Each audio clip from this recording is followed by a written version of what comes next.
Hello. You're listening to Storytelling Saga, the podcast that shares stories. I'm your host, Allie, and this week I'm absolutely thrilled to welcome Eric Trueheart to the podcast. Welcome, Eric. Hello. Thanks for having me. Absolutely. So excited to chat with you.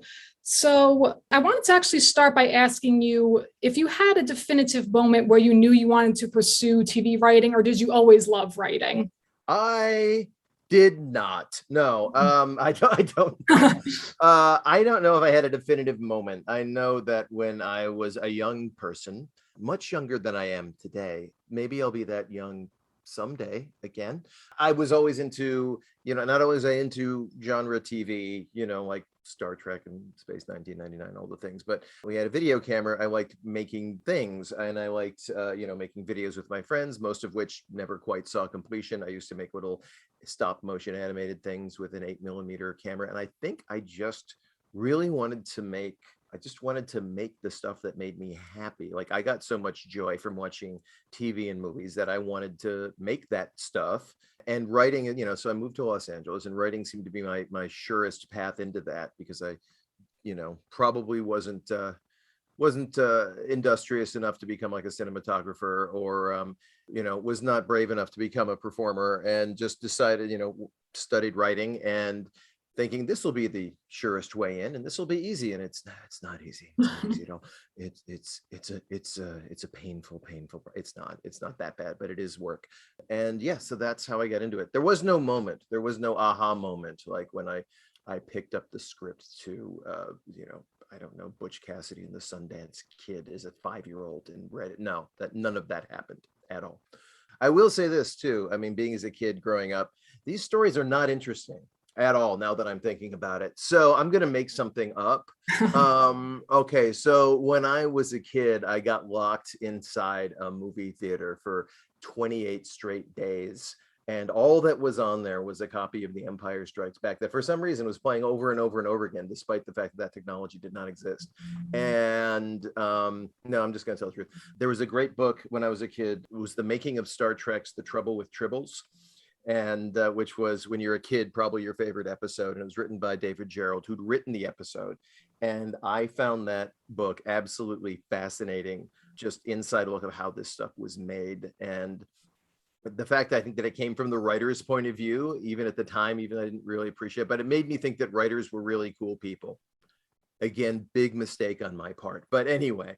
And yeah, so I don't know if there was a moment, but if there was a book, it might be that book. So I blame David Gerald. If I ever see him, I'm going to punch him in the face. I don't know. I won't. He's a nice guy. Nice. That's, the Empire being stuck in a movie theater. That's a screenplay idea right there for honestly. Having eaten nothing but popcorn and red vines to survive, and then when that's gone, you're licking the inside of the butter thing. And it does beg a lot of questions too about why you can't get out. But yeah, you want to write that? You should write that. Okay, we'll see. All right, cool. Credit. All right. So, what were some of your favorite shows and movies growing up that helped influence your writing, be it sci-fi stuff, comedy? I think I had what was, in retrospect, kind of the classic nerd diet of media. And I was a kid. I'm old. I was a kid in the 70s and then into the 80s, and so that was a time when genre stuff was very rare. And it's not like today where you can go on Netflix and watch hours and hours and hours of science fiction or fantasy or whatever without hard thinking of it. It was rare. And so, we would wait for the Star Trek reruns to come on every Saturday night at like 7 p.m. So, I would watch Star Trek. Later, I started getting into Doctor Who because it was British and weird. And, of course, saw the Star Wars movies, saw E.T., saw the Indiana Jones movies. But, so in terms of that, it was kind of like, and then people from my generation grew up having all the sort of this common vernacular of this stuff, which is why, I've been in writers' rooms where people reference any moment from any of the Star Wars films or any old Star Trek episode, and everybody nods their head because they know exactly what they're talking about. But I think in terms of comedy at the time too, the biggest things you could watch: Saturday Night Live, SCTV, but mostly, of course, Monty Python's Flying Circus, again on the weird PBS British import, which you watched because you were a kid. You were just amazed at there were adults doing something this creative and speed of light and just and insane, and were probably being paid to do it, which was also a crazy idea. And I think all of that stuff got mashed together for Invader ZIM, when I went to write on that show. All of us were sort of, me in particular, but everyone was sort of drawing from that vocabulary. In addition to a lot of other people on the staff, big into anime and horror and all that sort of things. But for me, it was that classic stuff, and I think probably my biggest influences were some of the big flagship ones like Star Trek, Doctor Who, Monty Python, that sort of stuff. Mm-hmm. And see, now it's hard nowadays because now there's so much more stuff. There's so much niche stuff. So it's kind of interesting how people even growing up now wouldn't necessarily know even the big stuff because there's so much content out there. So I find that interesting too. Yeah, I agree. And like weird thing is that is what that shared culture is what brought people together. I remember going to college and like sitting next to in the dining hall, sitting next to a table of people who were just singing TV themes together because that's what everyone had in common. Everyone had grown up watching the same damn shows. Like, so everybody knew Gilligan's Island and the Brady Bunch, which was the stuff for my generation. And they were horrible, those shows. They were terrible. So in a way, like everyone's never had it so good because there's nothing but good. If you want to just watch nothing but good stuff, you can. But the downside of it is that, yeah, it's like you said, because there's so much, I feel like all the little cultural stuff is becoming more like subcultural stuff, in the same way that like anime kids were in the 80s, and, oh, did you watch Star Blazers? Oh, you mean Yamato? And it was, I think a lot of the stuff is very subcultured now. So I don't know, it's a trade-off. It's very much a trade-off. So we'll see if the future generation will just devolve into warring factions of, the people who like Squid Games versus the people who like Game of Thrones. And, as society unravels, they'll just be building these armed fortresses outside of the wrecked ruins of cities, battling over which franchise is cooler. Mm-hmm. That's true. I was going to bring up Squid Game because that seems to be currently, because there's not really appointment TV viewing anymore because anyone could just watch anything at any time. But that's for now, that's like the big thing, I guess, that's permeating pop culture, I would say. And that'll be the next thing in like a month or two. It's always something, I guess, too. Yeah, people will listen to this podcast, months from now, years from now, and they'll be like, "Oh yeah, I remember the Squid Game period." Yeah, and then season 2 came out, and it sucked. It was awful, and so everyone just, wow, how innocent we were when the squid was something shiny and new. I know it's true because before, like when everything was shutting down at first, it was Tiger King, and now they're making a second season for that too, and that's like no one really wants that as far as no one cares, right? Yeah. Like we're past that now, so yeah, I don't care. I couldn't get more than 4 or 5 episodes into Tiger King before getting just extremely depressed about just the nature of humanity. If it had been fiction, I could have made it all the way through, but I'm like, oh man, all this makes me sad. So it was, yeah, and I don't think anyone really cares about Carol Baskin anymore. Mm-hmm. Oh goodness, I know. Yeah. So she ate her husband. Did you know that? She ate her husband. Oh my God. That is messed up. Yeah. And then she threw herself to the tigers and they ate her. So, I mean, it's super weird. Super weird. See, at least Squid Game is fiction, thankfully. Like, so at least that, so you can like, with all the craziness with that. But so yes. I'd love to hear a little bit actually about your sketch comedy troupe, the Ministry of Unknown Science, and how you would say writing and performing kind of go together. Yeah, that's a good question. I don't know. No, I do.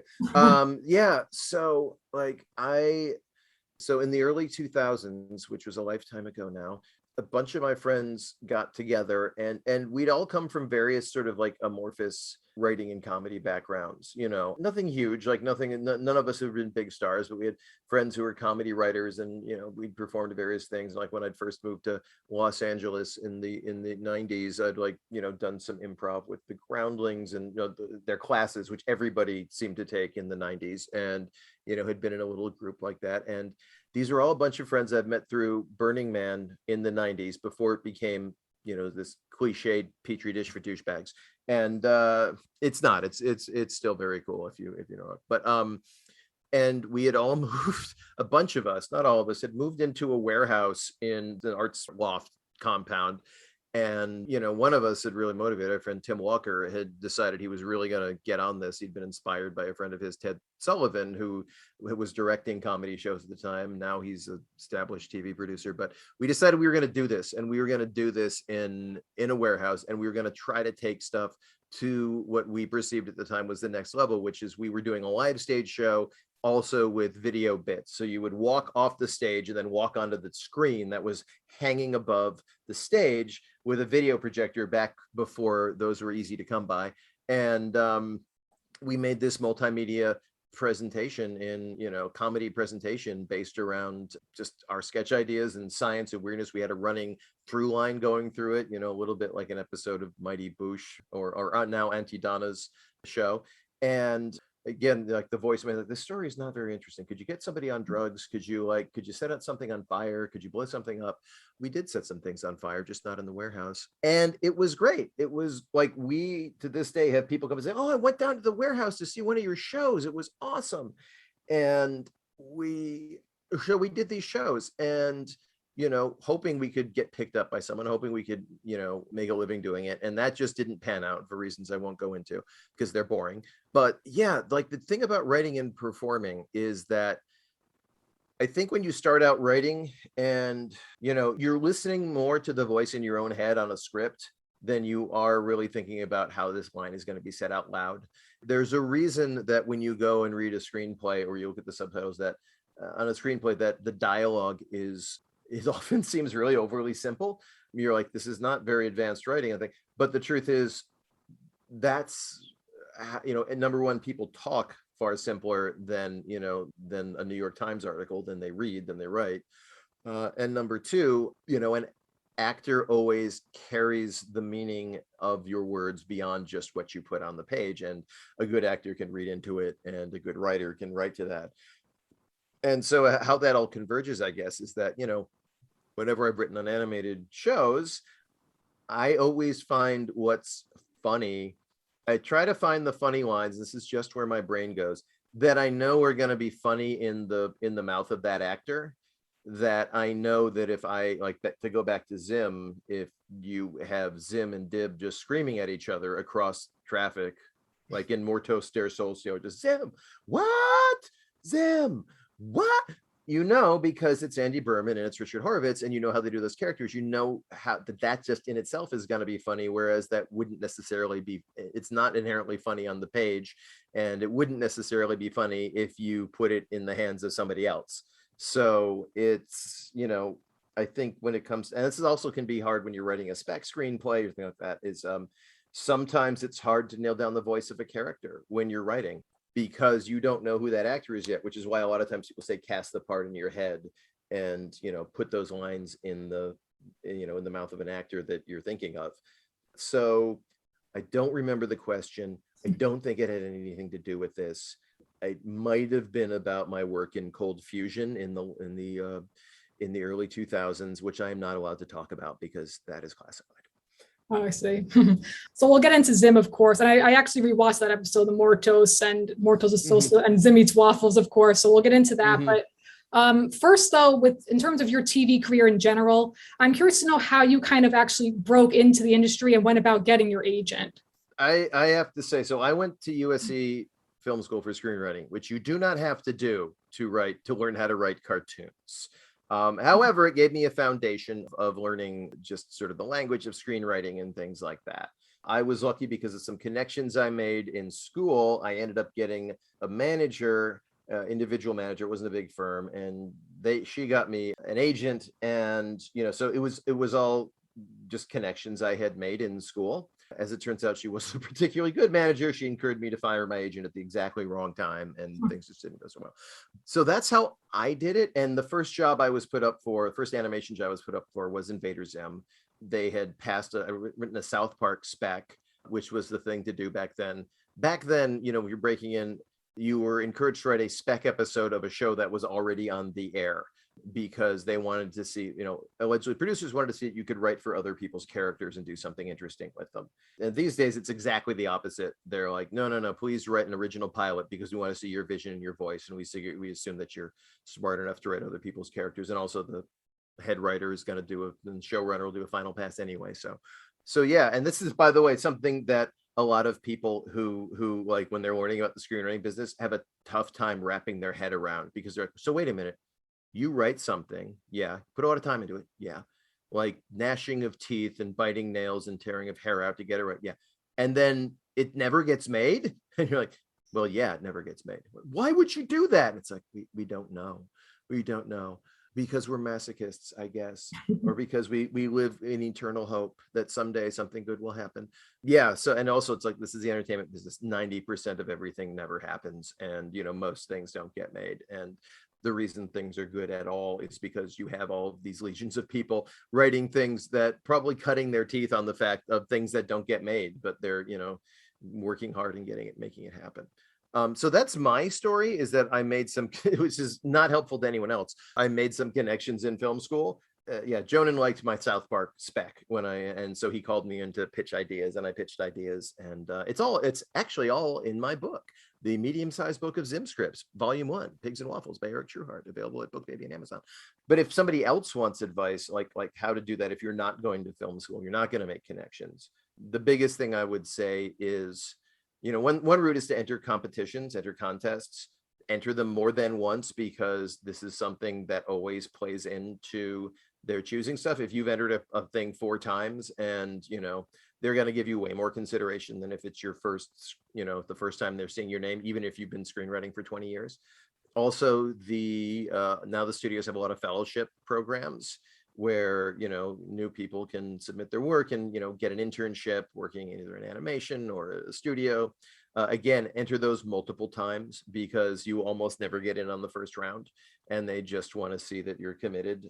And other than that, if you don't want to go that route, I would say you have to bite the ugly bullet and not only move to Los Angeles, but try to get a job, even if it's the lowliest trash emptying job, in the area you want to work in. Like if you want to work in animation, see if you can get a job as an assistant at Cartoon Network, or at Titmouse, or someplace, or even just a lowly assistant, because if you're nice and kind and stuff, eventually you can ask people to read your work, and if they like you, they'll want to help you and they'll want to hire you. I've worked on shows where like the script assistant was eventually hired as a staff writer, which is also sort of this unspoken path to staff writerhood.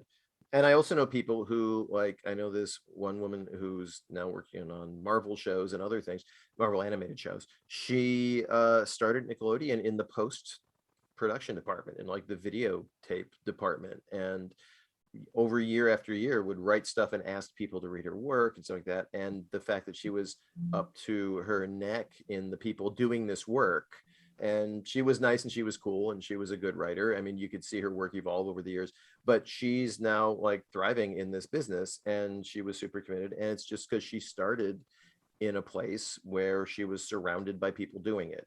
And so it's often tough, I know, just to even get your foot in the door. But if you can get yourself in a place where you're surrounded by people doing it, it's a big help, because if you're nice and you're kind, and it might take years of being nice and kind and friendly, but people will eventually want to help you out, provided you're not incompetent and or have hygiene problems, or prone to fits of rage, or setting things on fire, things like that.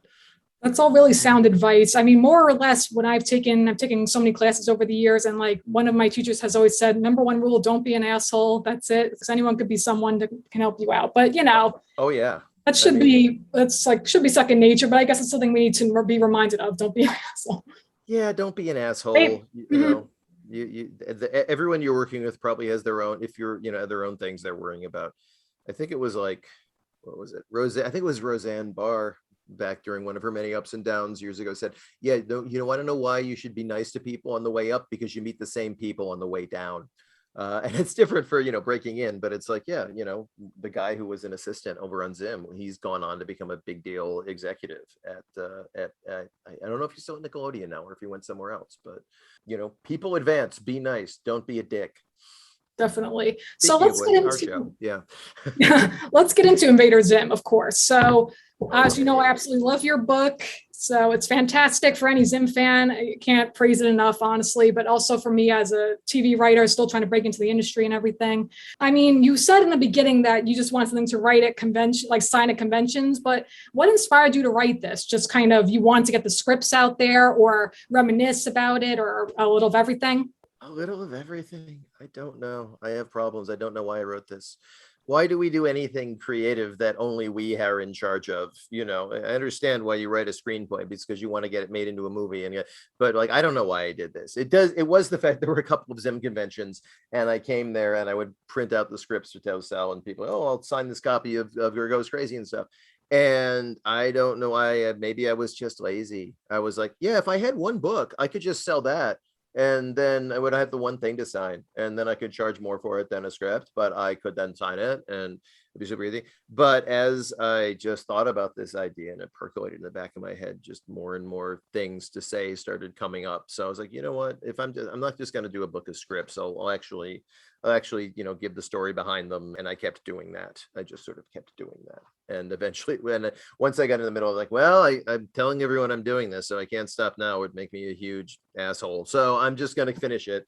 And yeah, but I did know if I was going to release a book, I wanted to tell stories behind how the scripts happened and just what, and maybe it's probably back to David Gerald and his Trouble with Tribbles book, that reading about the process behind the scenes was fascinating to me. And most behind the scenes books are written by either somebody who wasn't there or written from the sort of generalized point of view, often about production stuff. And I thought it'd be interesting to do something that was strictly from the writer's perspective, because you don't see a lot of that. Yeah, that's true. And honestly, like a thing I found fascinating was that originally it was Invader Zim. I found that really Yes. interesting for some reason. Yeah. Yeah, I don't know. I mean, and there's a whole story about the colons in there. And it dovetails with people talking about, was there going to be a movie? And so that is a detail I will withhold. But yeah, well, and these things go through. It was Invader Zim. And I don't know how seriously long that lasted, whether it was just, when they were pitching it early on, or whether that was just an in joke between, among Jonan and the other people, who were there before I got there. But yes, at one point it was Invader Zim. And yeah, everyone loves a colon. Everyone loves a nice, big, prominent colon. Definitely. And Yeah. so I know you talk about in your book, you talk about the importance of writers and artists like intermingling, and that how you guys got to hang out and how that helped with your process with Zim in particular. Did you have that experience with other shows you worked on too? Honestly, not as much. And I'm not sure why that doesn't happen very often. Maybe it's because I was gonna say maybe it's because the creator of the show was an artist himself, but honestly, there's plenty of artist-driven, created shows where that's not as much the case. But no, Zim was the most unique in that way. Usually, the artists and writers are sort of separated. I worked on Yin Yang Yo. We had an in-house director and an in-house storyboard artist, and they were just down the hall, so you could go talk to them. But a lot of the boarding was just done in Canada. It was done at a different studio entirely. And it was so great having that on Zim, because you literally would hang out with those people and you would literally just go and I got to learn how, just how they thought and what they found was funny and just what their process was, not just in terms of, oh, you draw the keyframes or you do this pose, but in terms of like, when you're sitting down to do something, like so many artists have this natural instinct to try to be a jackass on the page, and how you can lean into that as a writer, how you can write something that that the board artists are going to want to go nuts with. And that was one of the great things about Zim, is that yeah, it was a script driven show, but it also really, Jonan Vasquez, creator of Invader Zim, if you don't know, and if you do know, good on ya.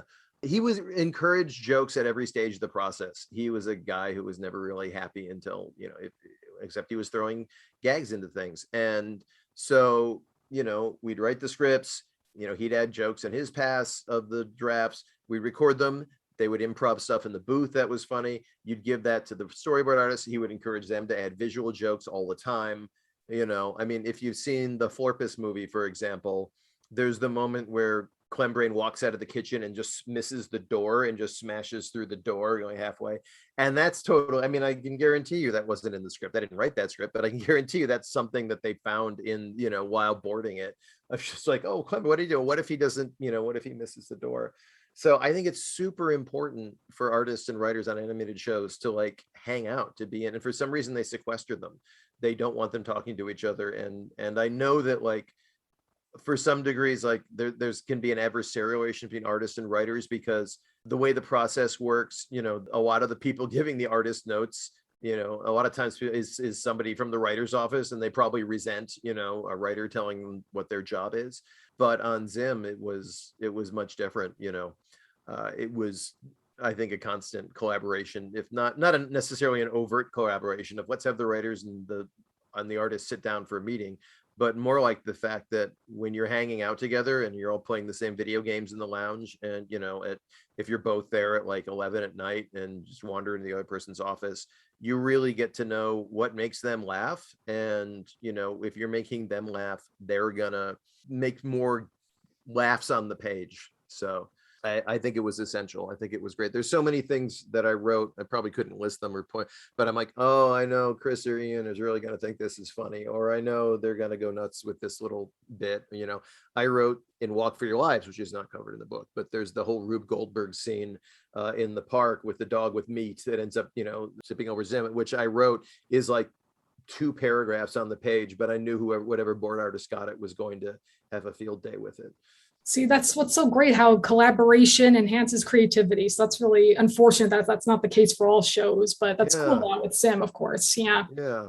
Mhm. It was great. And also because probably like none of us thought we were going to get any Emmys or awards for any of this. So nobody had to like take credit for anything. So with kids animation in particular, generally there's no writer's room, right? It's more so like you come up with ideas, you pitch it to the executive producer and then outline like that kind of stuff. You know, it totally depends on the show. On Zim, we would pitch stuff to we'd write our pitches, you know, we'd talk to Jonan about them, you know, they'd go up the ladder, and, you know, the ones Jonan liked particularly, you know, we'd pass up and then they just sort of go up the ladder. But it's not like we had writers' room meetings. You know, everyone worked alone in their office, but would, you know, occasionally meet up for one thing or another. We all went to lunch together, so we were always talking.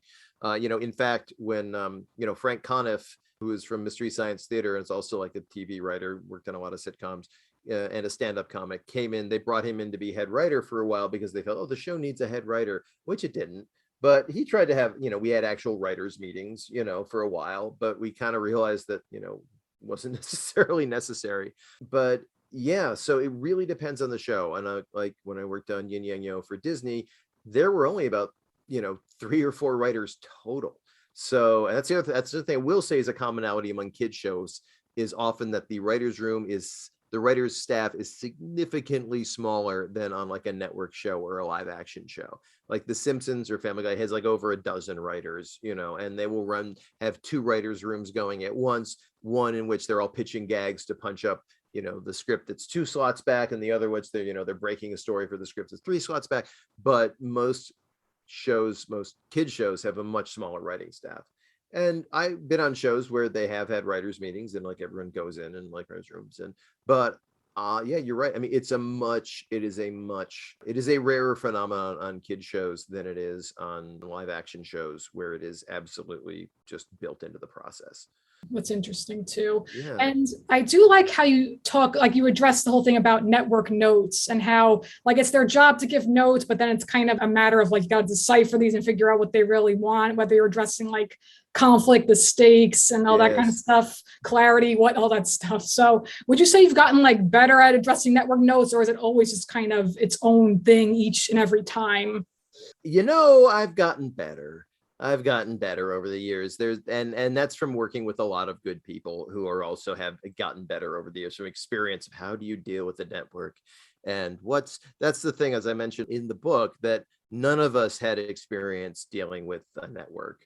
And Jonan came from a background of his comics where he would sit alone at a table and make up absolutely hilarious stuff, and then have to go into a room, you know, to make that transition to go into a room where a man in an expensive shirt tells you why your jokes aren't funny is a huge, big, you know, is a big transition, which is why things didn't go so well. Actually, that's not why. That makes it sound like I'm blaming Jonan, which I'm absolutely not. It's all, I detail it in the book. It was sort of a culture clash that went on. But yeah, one thing I learned on later shows is just the art of note foo, which is one of the things, a very common phrase in writers' room is, what's the note behind the note? Which is, they say, could you, it's like I say, could you make this character a doctor? And like what they're really saying is, could you make this character less of an asshole? Or sometimes they're saying, could you make this character more relevant to what's going on? It's what's the note behind the note? And I think a lot of executives, writers, because it's our job to have to follow notes and interpret them. I don't think a lot of executives, and so we get good at it. I don't think a lot of executives really are trained how to give notes. And it's kind of an art. And it's kind of like when you get an executive who A, knows when to back off on your process, and B, also is there as a useful sounding board, and is there as a set of eyes, and has a perspective on story, it's actually really great. And when you have an executive who has no idea what they're doing, it's a nightmare. And sometimes they'll just say, hey, can we just change this so it's like this instead? And you're like, we're on the second draft. No, we can't change the entire third act, because we could, but why do you want to suddenly change what this whole thing was about? And now it doesn't even line up with our first act. So it's not just we're changing this. We have to change how it's set up. We got to change the middle. And sometimes that's a completely legit thing to do, to change the beginning of the, but yeah, other times it's just this exercise of going in circles because the executive doesn't know what they want. That's interesting. Well, I don't know if that's interesting, but I guess that's the nature of the beast, as they say. It's the nature of the beast. You also learn when to push back and when not to push back. I worked for a guy who was great because he'd do a couple of things. One, he had this, and I won't call him out by name in case the secrets get out. But first thing he would do is like, okay. And we're like, okay, these scripts are ready and we have these outlines ready. Think, okay, no, let's hold these until Thursday, and then we'll drop them all at once. So they'll get overwhelmed and they won't give us too many notes. It's like, oh, okay, cool. And then the other thing, when then we get in the notes meeting, and would always put something, early on a thing, and whatever the first note was always like, oh yeah, we can do that. It was like, oh, on the first page, can we make them, make sure they've got their seatbelts on while they're riding in the go-karts? Oh yeah, totally, we can do that. And then the minute you everyone says you buy your nose with yeses, the minute you come across as agreeable and rational, you're in a position to sort of actually start being real about what you don't think you should do, and what you're not going to do and what's going to change. You start by being nice. Oh yeah, no, totally. No. Yes, I understand. You have a great point of view. And they're like, yeah, no, here's the problem if we do that. And it's a great, I don't want to call it a trick, but it's a great thing to to know like the diplomacy of it and how you can get what you want just by learning where to be nice. It's kind of like a Jedi mind trick, or maybe it's just a weasel move. I don't know. That's your call. That's a moral judgment that I'm not prepared to make. And I know with Zim too, you mentioned with certain scripts how some of them had little to no pushback, other ones needed many more revisions. Like with Bad Bad Rubber Piggy, that was more or less seamless, right? With that one. Yeah, and yeah, they loved it. It went through almost immediately. They had a few notes going through. Yeah, so that one went through really easily. Although we did have to do a lot of surgery on it in sort of post-production to make sure everyone was following the time travel. I'd written it in such a way, and you can see the difference in the script and then in the final episode. I had written it in such a way that I thought things were clear, and we realized that wasn't that clear until you actually got there. And so, our director and the storyboard artist, after it had been, it started to come back in animation. They did some work in the animatic, but of as written, the story makes sense, but we really need to work on communicating this to the audience, or they're not going to follow what's happening when, which is what happens when you write a complicated time travel story designed to be understood by 6-year-olds. So yeah, that one went straight through. Others did not go straight through. Others got very, very unhappy reactions. That's what's tough, because you're writing stuff to make yourself laugh and the artists and people, but then it's then you got to take into account later on, of course, the audience, and is this going to convey and whatever, so yeah. Yeah, there is an art to storytelling, both visually and on the page, but ultimately it all comes down to visual and dialogue, and that, but there's an art to it that you learn as you go along, and you start to realize is the story, it's two things. One is this, and I'm just going to stumble over myself for the next 5-10 minutes, just, and this because but what you really want is murder. And so no, what I mean to say is, one of the like, is the story that's in your head actually the story that's on the page? And then, is the story that's on the page getting the idea across in sort of the most cinematic way possible? Like, do you have pages of people just talking, doing talking exposition, or have you figured out how to use, dramatic moments and directing attentions and whatnot to really convey the story? Mm-hmm. And of course, like a popular fan favorite episode is ZIM Eats Waffles. That's such a great one too. So you have a lot of great stories about that one. And I like how honestly how you describe that. What it really becomes about then is Dib's self-esteem is on the line, because again, going back to like what the network wants to know, like what's at stake and everything, the things that you don't take into account initially. Yeah.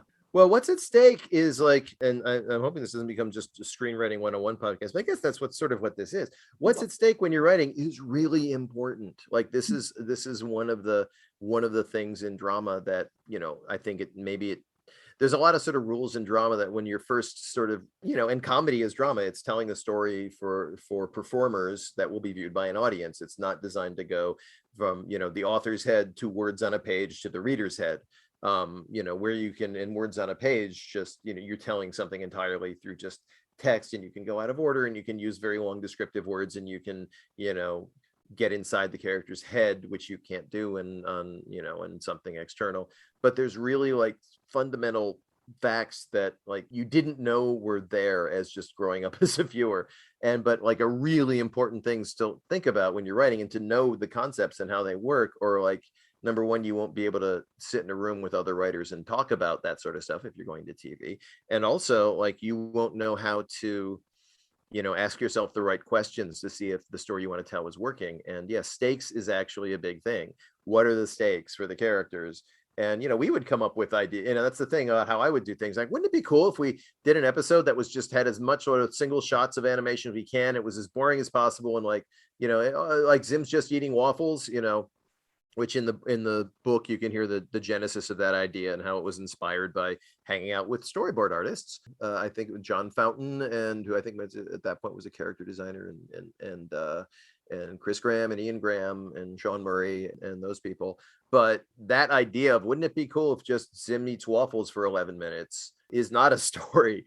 And so it is knowing all right, what is this story? How do I make it? And it's like, okay, what if this happens and this happens? Then what if, and then you start to realize as you put things together and ask yourself what's going to happen next, apart from just the fun stuff and the hilarious stuff, is like, all right, so if we have to drive the stakes the whole time, how do we do this? Like, what is it? And it's Dib getting more and more embarrassed with, it's a partially Dib getting more and more embarrassed with the eyeball network as he sticks his neck out more and more. And now it's more and more important to him that he get vindicated, or he's going to look like a bigger and bigger idiot. And one of the things that's, really a staple of comedy too, is personal stakes, is characters with kind of petty personal stakes, but these things are very important to them. And also they've got a certain sort of emotional aspect of like, you don't want to see him humiliated, and you wouldn't want to be humiliated, or if there are things that are important to you, then, you want to sort of find that in the character, and how they're going to relate to stuff, and blah, blah, blah, blah, blah. And it's different with Zim. I mean, Zim himself has kind of one goal, and that's just, take over whatever it is he's planning to take over, because he thinks he's awesome. So he's a little harder to find emotional nuance with, but which is actually kind of what was so great about what Jonah did on Enter the Florpus, because you see Zim is kind of like a broken man. And it's actually, it's really great. And it really actually feeds to what a lot of people talk about movies too. Is like, so why tell this story about this character at this point in their life? And it's like, this is a really big deal for Zim, because he's realized the tallest aren't coming. Spoiler for the first 5 minutes of the movie, that the tallest aren't coming. And it's like, holy shit, his world is rocked. And now, he has to figure out and that motivates his emotional stakes. He doesn't really have much of an emotional journey, as people like to say. People love the emotional journey, getting in that emotional car and driving the emotional highway, stopping at the emotional Taco Bell along the way. And, anyway, I'm rambling. I love it. Mhm. So that's too funny. Well, you know what? Honestly, that's a lot why I love the dynamic between Zim and Dib in particular, because they're the only two that take each other and themselves seriously in terms of Mhm. their goals, really. Dib wants to stop Zim, and it's just that's why I love their dynamic. That's my favorite dynamic personally on the show. It's just Yeah. some comedic gold, obviously. Yeah, Yeah. that's totally true. And they are, two characters with incompatible goals. They, and also you're right in that they're the only two people taking each other seriously. Mhm. Everyone else in the world thinks Dib's an idiot. Everyone else in the world doesn't even know Zim exists. And on some level, Zim's is a character because on some level he's incredibly dangerous and deadly, and on another level he is completely incompetent. And so he's not so incompetent that you can write him off, because he can do things like, drive all of Mars into Earth if he's left to do it. And if he builds a giant satellite that throws water balloons, you totally believe he can do it. On the other hand, he's such an idiot that he never seems to actually take over Earth. And, he generally trips over his own hubris. Yeah, it's just hilarious. Oh my goodness. Yeah. And I don't know, I wrote this question down, but so basically I was going to ask like your favorite episode, but I know you always get a variation of like your favorite episode, your favorite character to write for, or whatnot. So actually I'm more curious to know, for you, of all the episodes you wrote on Invader ZIM, is there one in particular that, like, if you had to choose one that you would say like encapsulates your sense of humor and your like writing voice overall? Oh man. Oh, that's a tough one. I don't know. Wow. Can I pick one I didn't write? Sure. No, that's not fair. That doesn't work. Can I pick an episode of another show that I didn't write? No, that's not fair. I don't know. I mean, because it's fun, because like in some ways, like, I kind of look at in some ways, Bad Rubber Piggy as my first sort of script out, even though it's, it was flawed as hell, is kind of like this thing of like, it's got a sci-fi conceit, it's got a lot of ridiculous humor and sort of this, the mundane thing of the piggy, and then but it's also got this emotional current underneath of like Dib being bullied into into violence. So there's kind of, in a way, that kind of, I think, encapsulates a lot of stuff that I think might be my, despite everything else I did later that may have been more polished and more refined. I pick that, and I'd pick Zim Eats Waffles for just the sheer absurdity of it, and that it is so small scale, and that it's absurd. So I would place those two in those two, either on a spectrum or on a seesaw, or maybe put them together in, like, mash them and put them in a small box and throw that box in the ocean, and then let future generations discover it years from now. But anyway, yeah, I'm gonna pick two, and I'm gonna pick those two. Nice. And honestly, with Zim Eats Waffles too, one of my favorite moments, like which you talk about in the book too, the very ending with Dibs, like after everything's destroyed and he screams and just is like, whatever. I just love that, because like you address this too, how kind of already at that point, feeling a little like exhausted of always losing in a way, or just kind of like, I love that. Yeah. Oh, thanks. Yeah. I mean, yeah. And I think that's the sort of thing, as we wrote the show, and I love watching TV shows where, as the scripts go along, you can tell the writers becoming aware of their own conceits. That by the time we reach that point, and it was like, yep, like Dib's always losing. He can't not know this. And, Community was really great at like sort of starting to notice its own conceits and then sort of react to them. I don't know if we'd done like 3 whole seasons of Invader ZIM, what it would have looked like by season 3, because either we would have had to, at some point, we would have had to done exactly what the network would not have wanted us to do, which was sort of acknowledge how, have the characters realize just how pathetic their lives were, and like, this can't keep up this way, and like, oh my God, am I here again? So that would have factored into our thinking in some way, and how the characters react, maybe not in a huge earth-shattering way, but I think we would have started to make way more jokes along those lines. I love stuff like that, honestly. And one other thing, with like Bad Rubber Piggy in particular, I love moments where, so like with Zim, for instance, we know how he's such a loud, boisterous character. So I love moments where like he's just quiet, just like not out of character, but like purposely like restrained maybe, because that kind of enhances the comedy in a way. I know there's a moment like in Where Goes Crazy and stuff where he's just like, I don't like you or something like that. But in Bad Bad Rubber Piggy too, where Gurr, for instance, where he has like a moment of clarity in a way where he's trying to understand like, wait, if you go back in the past, like then his head explodes. So I guess what I'm getting at is I just like those kind of moments where we know the characters at this point, and then moments where they're kind of outside of how they usually are, because those to me are like enhanced all the more, and like they stand out all the more in terms of comedy, in terms of just anything really, in my opinion. Yeah, and I think that's a good, I think if you're writing, especially if you're writing a kid show, and so much of that comes down to Richard Horvitz, the voice of Zim. For those of you who don't know the show and have listened this far into a podcast about a show you don't know, he is so uniquely Richard, but also has a range, and he can pull those things off. And Jonan recognizing those, knowing those moments of just getting very quiet or just changing things. And, real people and real characters have an emotional range. Zim is constantly screaming, but every so often he gets very serious or he gets very scared, and it's the contrast that's funny. And it's also, it speaks to our own human emotions and our own emotional palette and blah, blah, universality, hero's journey. I don't know. But yeah, I mean, contrast is often funny. For sure. And I'm curious to know, like, just generally speaking, how do you deal with writer's block? Well, I'll tell you.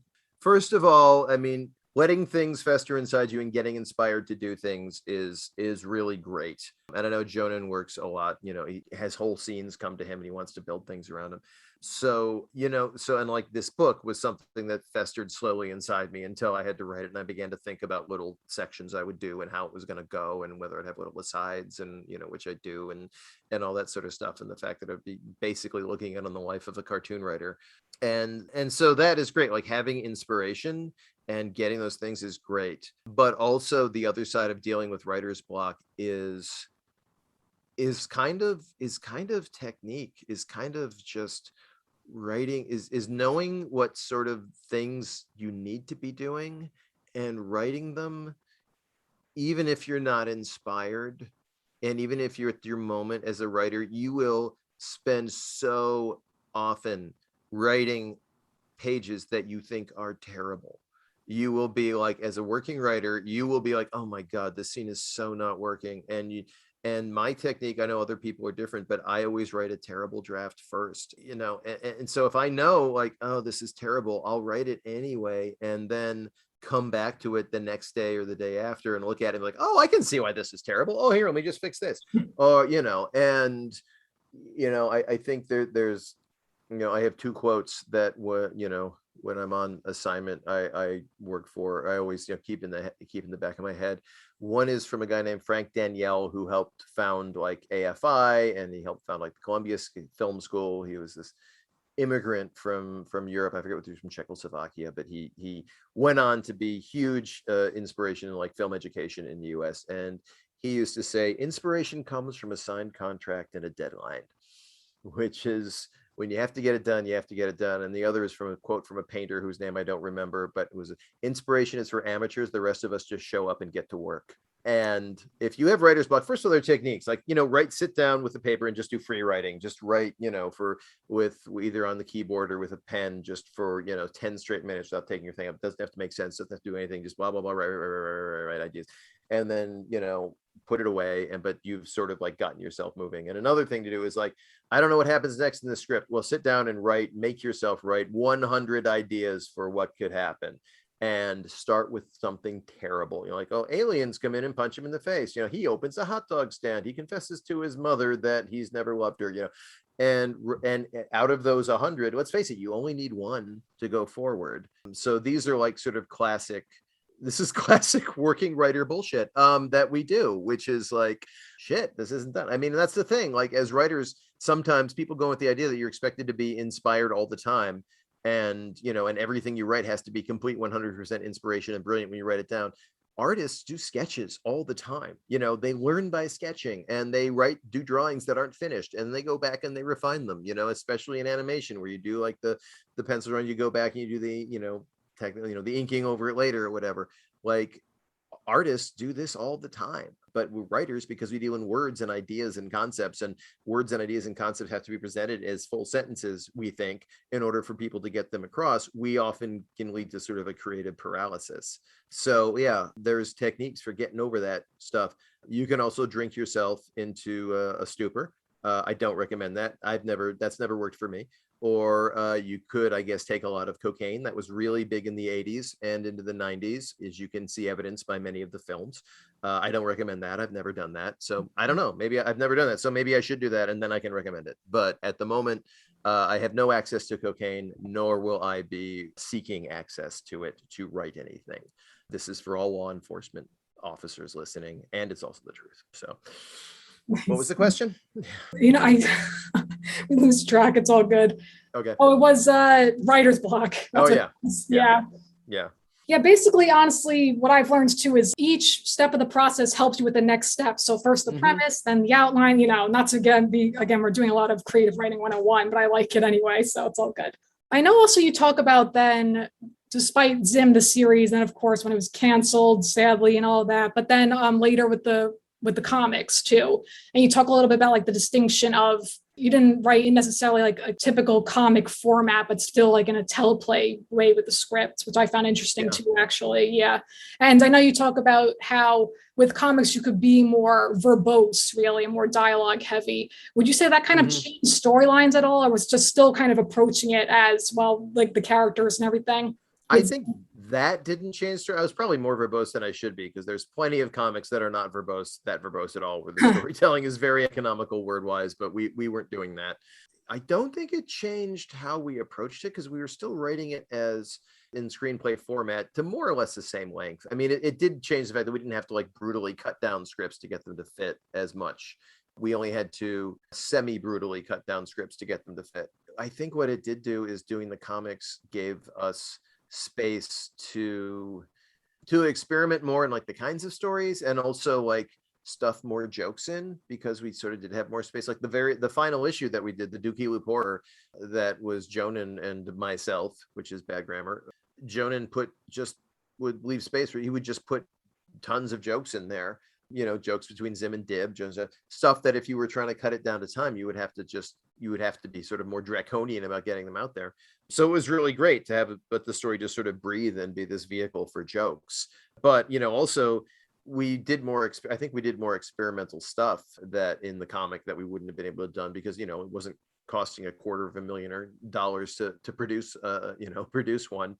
And, so like doing the Tales of Miss Bitters episode, we never would have done, or, something like the weird, it did the 4-part Virus arc, which, to moderate success, but we never would have done that probably in the show. It would have been kibosh really early on. And, just going a little bit weirder, I think, because we didn't have the pressure. So, like ending the physical fitness test episode with like, doing so many sit-ups, they go into another dimension, we might not have done.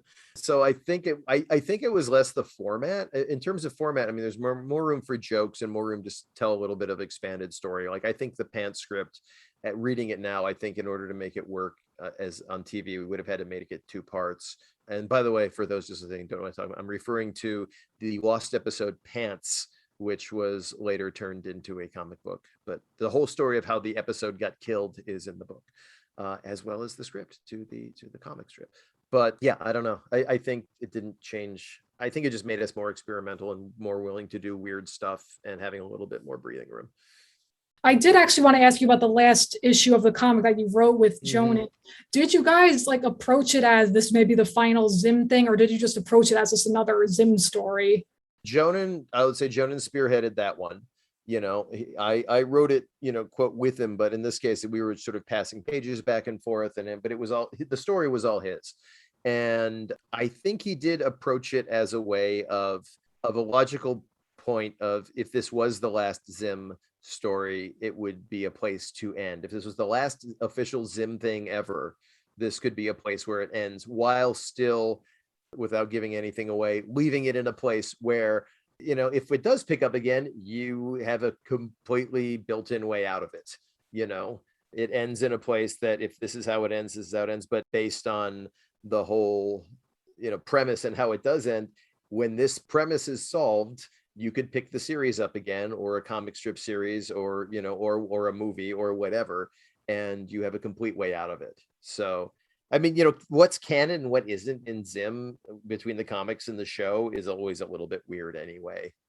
Everyone said the comics are completely canon, but then, both the comic series and Florpus start more or less the same way and yet go completely different places. So obviously they both can't necessarily be true, unless of course that exact thing happened twice, that Zim disappeared for a year and Dib got more morbidly obese for a year, happened twice, which would be hilarious.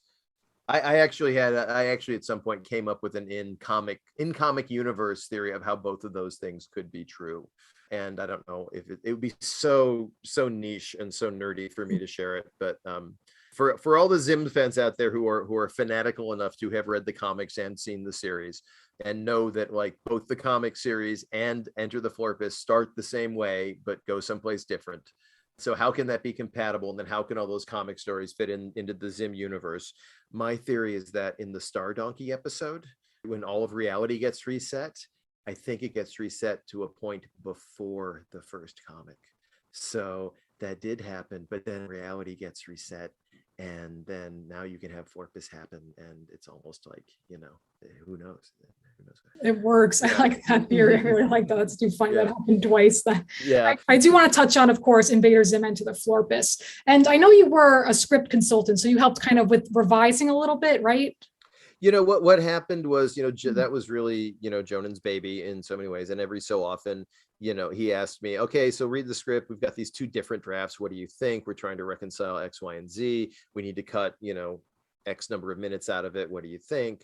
And then when they were editing it and putting the final animation together, final cut, they'd bring me in along with some board artists and stuff to sort of give feedback on, okay, how is this playing? Is this working? Do we need to switch anything up? And so I was a little bit of an outsider on that. That was really Jonan's baby, but it was really nice to be asked to come in and just, look at things and see how they were going and, be able to stick my foot into the Zim universe again. Oh, I've forgotten the question.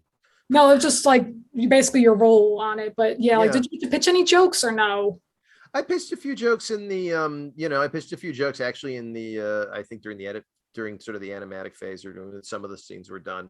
I don't think anything I pitched made it into it, but because by that point it was a little late. So, most of the heavy lifting was done by Jonan and the team during that time. And the inside baseball thing, I can tell you about that, which Jonan's totally open about. There was some serious heavy lifting getting that to its final form, because the animation studio in Korea completely dropped the ball on a whole bunch of stuff and then refused to do the retakes in time. And so I think there was Jenny Goldberg and friend Amy Goff, who's a special effects artist specializing in compositing, who's been friends with Jenny for years and is also married to Aaron Alexovich, who is character designer. They spent like about a week in there at the end, basically, along with Jonan, but they were living in the studio almost, trying to figure out how to fix so many of those like composite shots that the animation studio hadn't done right, using like After Effects and the various things that they had at their disposal. And like, could they go frame by frame and clean things up? Could they patch one thing in from another shot into a third shot? And it was getting that thing across the finish line was, a really hard push at the end there. It was a tough thing. So, Jenny Goldberg and Amy and Jonan are just our heroes for actually coming up with the thing at the end. And like at the screening, we had some people who were animation people saying like, so I could tell in some scenes you're using this software, but it seems like over here you're using like this. And it was like, Jonah's like, yeah, we used everything under the sun to get this thing done. So yeah, that's the little factoid I can share. That's crazy. I mean, you wouldn't know, like, as a fan watching those. It came out absolutely beautiful. And the humor, like the whole story itself is amazing. The music, of course. And I did want to ask you, actually, what was it like going to the screening with the cast and crew and everyone who worked on it? It was cool. I mean, we saw it at Nickelodeon, and then we went to like, which was great. It was great to be asked, I'd done a little bit of work on it, but obviously it was a cool thing. And it was, great to see Jonan, up front, sort of. It's like I talked about in the book. He said he says, one of the things when you start on a project like this, as you know, it's going to be a lot of, and I'm paraphrasing, but as you know, it's going to be a lot of headaches, and you have to consider just that you're going to be dragging all of these other people into this world of headaches to get something finished, which, I felt was really taking way more responsibility than he needed to on this. But, because, everyone knows what they're signing up for. But it was great to see that, and just how well it turned out. It was amazing to see that so much of the spirit of the original was there, but the story had moved on, and it was taking a slightly more emotional take on the characters, and so much just fantastic visual humor was still in there.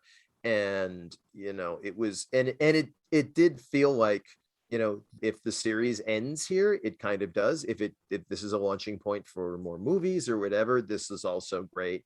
But it was just, the happiest part was just seeing how well it turned out, and the fact that Jonan was involved, that it was his, baby all the way through, meant that it didn't feel like, like a cynical cash in on the part of the network, which so many of these things can feel like, like, why are we making a movie out of this cartoon? Oh, because we should. But you really feel like Jonan doesn't like doing things unless he feels like there's kind of a creative reason to do it. And it's not like he writes those creative reasons on paper, like, I want to explore the aspect ratio, but he wants to be inspired, and he wants to do his best work, and he wants to make people laugh and create something that's funny and he thinks is good. And it was great to see that all of that was in there, And then the scene where, Dib goes on the shooting spree in that supermarket, it was really, that changed completely, reversed everything I just told you about. It felt horrifying and gratuitous, and no, I'm kidding about all that anyway. The weenies just going Yeah, around. the way with the blood on the weenies, in slow motion, almost John Woo style. And yeah, it was horrifying. I'm making all that up. Truthfully, though, honestly, like, I loved the emotional aspects of the movie, like particularly with the Membrane family, how we had like with Dib and Professor Membrane, with Dib and Gaz. I liked all that stuff. I thought that was fantastic, because we didn't really see that kind of stuff in the series either. So no, you didn't. Yeah. And we didn't really want to do it, partly because we were kind of young and punky and didn't feel like and I think part of it was legit, because the way we kind of felt the way a lot of kids cartoons handled the quote emotional part was always felt a little bit fake and stupid. So we didn't want to like be that. We didn't want to make Rugrats moments, no knock on Rugrats, but I think, as the cynical 20 somethings that we all were, it kind of felt like, it kind of felt like some of the emotional stuff, the way it was presented to kids, kind of felt like we were talking down to kids. And, I think we didn't really want to do that. So it was nice to see that it was in the movie. And also it didn't feel, it didn't feel garbagey, for whatever, a better word. It's not like it was a deep, Igmar Bergman analysis of like a marriage dissolving over, over the course of 7 seasons. No, it wasn't that. No, it wasn't, like a Swedish art film, but it was, I think it was pretty good. Mm-hmm. And actually, so shifting gears a little bit, I did want to briefly touch on, I know you wrote for, as you mentioned, you wrote for Yin Yang Yo, and you also voice directed. What was that like, doing that kind of stuff? Voice directing is so much fun. It's great. And it's because I like voice actors. I think they are fun people, and they are a good time. And I really like being in a position, and on Yin Yang Yo, the creator, Steve Marmel, who is responsible for sort of the funniest years of Fairly Odd Parents and Danny Phantom, he really loves letting the actors go nuts. Jonah does too, but he encourages improvs and making up jokes in the booth and stuff like that. And it's so gratifying to work with actors in a way where you can encourage their best comedic instincts. When you let something like, oh, could you like say this, like, like really go crescendo? Like, oh yeah, no, okay, got it.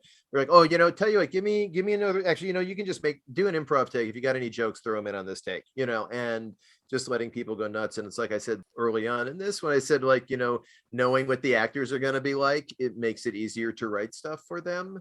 Like on Yin Yang Yo, it was great because I could write very mundane lines that I knew when the cast would say them would be would be way funnier, because it's exactly the sort of something that that character would say, and I knew how the actor would deliver it and would turn what seemed like a mundane line into actually a laugh line. So it's great, and we had to do a lot of, like, our voice cast on that show was all in Canada. So sometimes I would fly up to Canada to, to be there, but most of the time we were doing it by phone patch. So you're just sitting there, like, on a speakerphone, like going, you've got a script in your hand. They've got the guys in the booth have a script up there, and you're just sort of going over everything. But yeah, I think because of that approach that I take of getting people to, like, improv and make jokes and do things, it probably might take us a little longer than other shows, because I've been on shows where the voice director's super efficient. All right, we're doing lines 44 through 52. All right, go.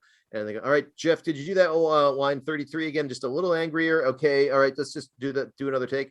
All right, go. Okay, give me 3 reads on 52. All right, done. Okay, moving on. And there are people who just slam through it, and good on them. But I really like taking the time to find those funny stuff, because if actors are having fun, it's gonna translate to the screen. Like, the jokes are gonna work much better, and you're just gonna feel it. You're gonna feel like that the people doing this are in a good, happy, funny headspace, and that's gonna come across. Definitely, like being encouraged to play and then see what comes of it too. So yeah. I mean, that's it. This is all about, on some level, and like, animation is one of those great contradictions, because on the one hand, it is all about play. It is all about, having fun and being goofy and being sort of the dopiest you can. On the other hand, it is one of the most precise forms of filmmaking, because every frame is drawn and planned, and so everything is painstakingly. It's not just like point a camera at something and then see what happens. Everything is so painstakingly created that it's this complete contradiction. And it's amazing how sometimes, it's amazing the way things will turn out looking so effortless on a screen, and so free flowing and so explosive and all this stuff, knowing full well that this was all, every last frame was drawn by somebody at some point. It is the most meticulously created and planned out form of art, and yet is the home to some of the most goofy moments and some of the most primal screams you will see on television, despite that. So that's one of the great things about animation, that when it's done in those ways, it can be just one of the biggest contradictions in film and television ever. For sure. And I know you've written obviously a bunch of other pilots too, like Pete Sor the Destroyer, or is it Pete Sor the Destroyer? Pete Sor the Destroyer, yes. Wentworth, yeah. Mm-hmm. Yeah, that was something I did with actually John Fountain, former artist of Invader ZIM, for Cartoon Network. And yeah, that was early. It was like a Conan the Barbarian meets, like pizza delivery in like a Mad Max world. I love the pizza of Mad Max. I actually wrote a different live action pitch based on that many years later for a different thing than that. Never. But yeah, Pizza the Destroyer was a good time. And it's kind of sad that it never happened. But like 90% of things in this business, it never happened. I know, yeah, because I know you have like other stuff, The Locker, 514, Commander Bunsworth, and you had Science from the Edge of Tomorrow, which was a performed comedy show, right? Yeah, that was the Ministry of Unknown Science. We had and the funny thing is about all of these is just so much of them not happening is about like just the ugly politics of networks. Like Pete Sor didn't happen because the head of programming changed. And this is so true of so many things. If like a network will be going along and they'll change the executives, and all the old projects will get thrown away because the new executive has this vision and they want their own stuff to do. So Pete Sor was that way. And what was Science the Edge Tomorrow was that way. That was the Ministry of Unknown Science. That was the live comedy troupe. And we went and we pitched a fake science news show to Sci-Fi Channel, because Sci-Fi Channel at that time said, we want to create a block of late night shows to compete with Adult Swim. Back when people watched Adult Swim live, when that was a thing. It's amazing to think about. And we're like, great.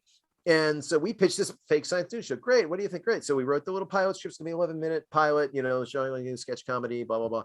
And, great. And we turned the script in like May, and then like a month passes and another month passes. Like, well, are they going to shoot this? What's happening? And so roundabout like October, we start to hear like, oh yeah, okay, now they want to shoot it. All right, great. When? In November? Okay, I mean, we can do that.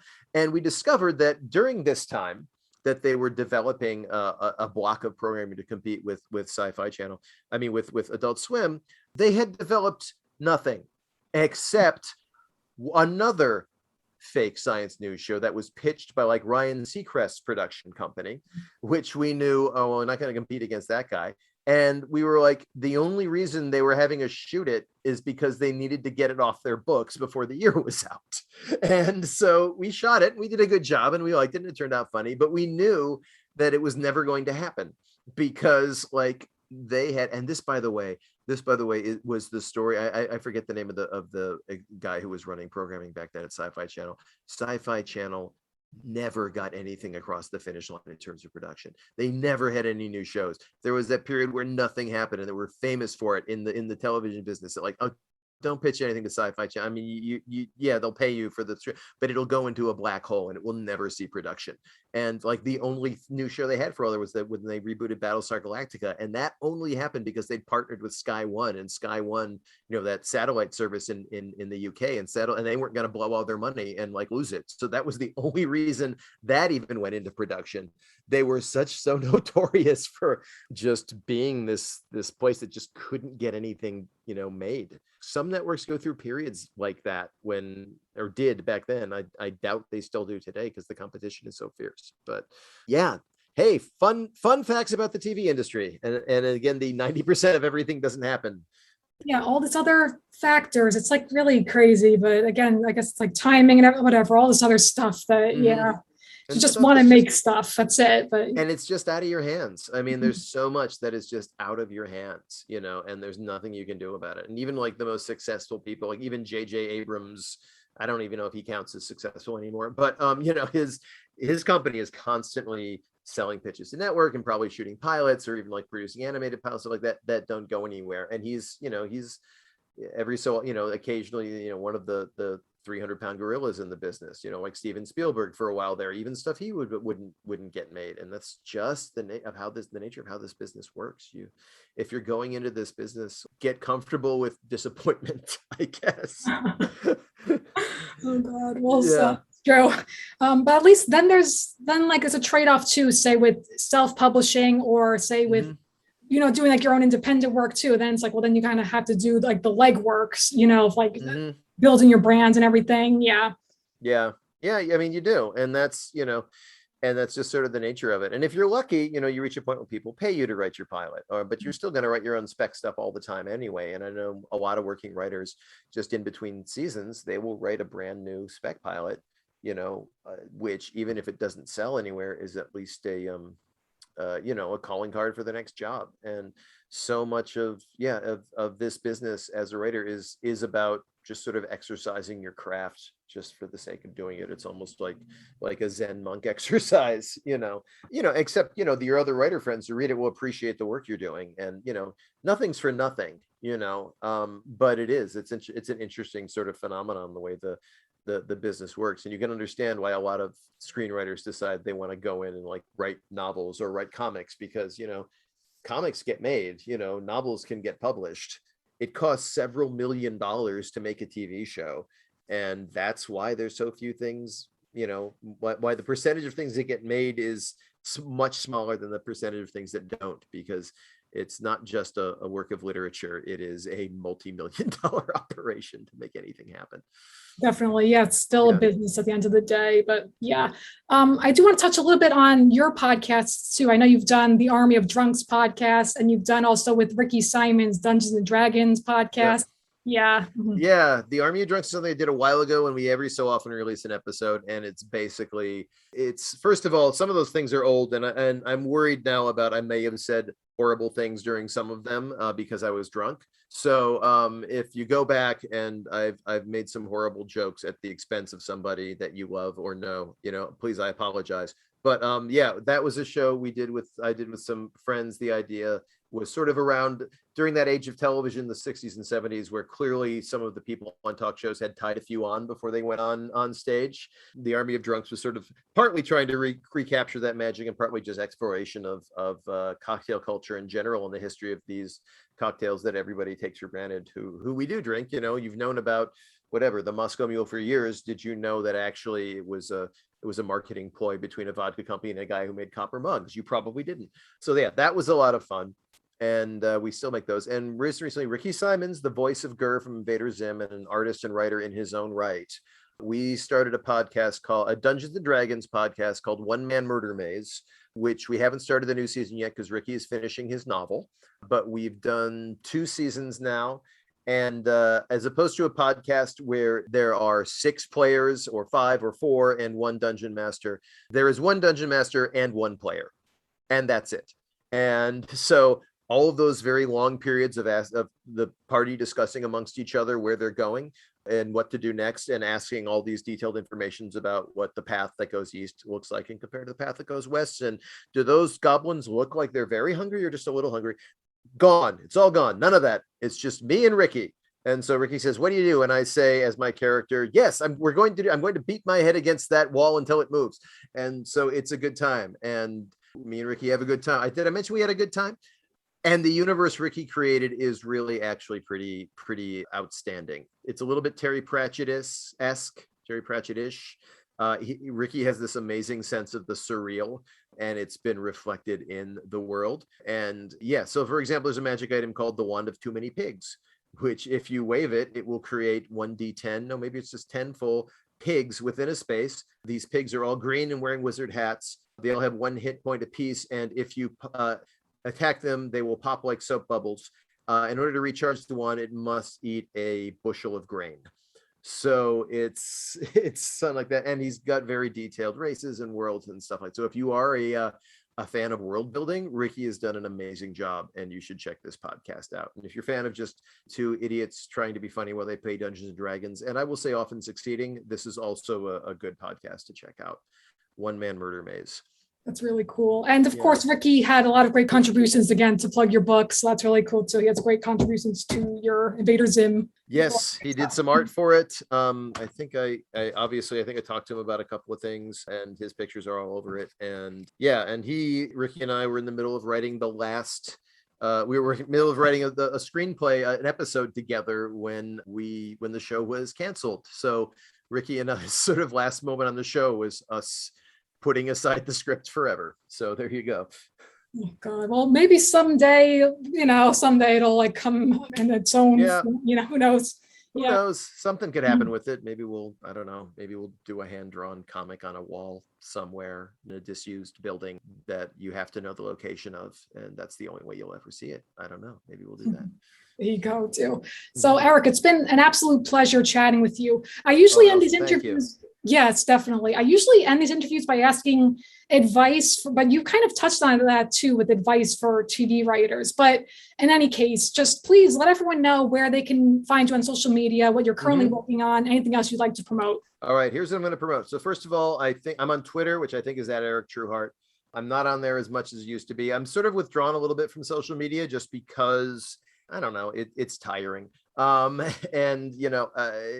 there's certain things about it that are starting to piss me off, but I have erictrueheart.com if you want to go there, if you want to contact me. There's the links to the medium-sized book of Zim scripts, which I would encourage, if you're interested in Invader Zim, pick it up. You might enjoy it. You can find it. It's for sale on Amazon and on BookBaby. And I would encourage you to go to BookBaby because you should support indie publishing. And also I get more money because Jeff Bezos doesn't have enough money, so he must take it from all their publishers. I'm literally get like probably 2 or 3 times in returns if you buy it on BookBaby than if you get it on Amazon. So if you just search for Google BookBaby medium-sized book of Zim scripts, or if you go to tinyurl.com/pigwaffles, it will take you to the page.